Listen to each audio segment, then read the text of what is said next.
reuniu 65 pessoas. Por graça de Deus, aquele encontro foi maravilhoso. Meu tio, ao final, ele falou: olha, deixa eu falar um negócio.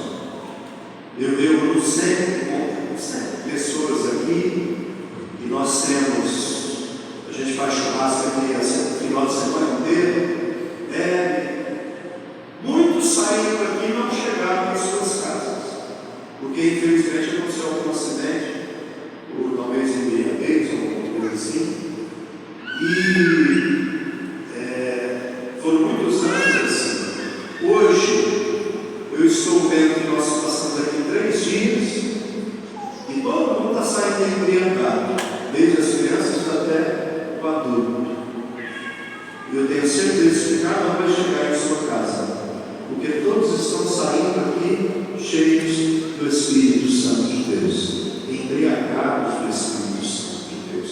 Aquele acampamento que nós fizemos com 65 pessoas resultou em 15 anos que nós fazemos o acampamento de oração. Agora, dia 22 de maio, nós faremos o nosso 15º acampamento de oração, e nós comemoramos também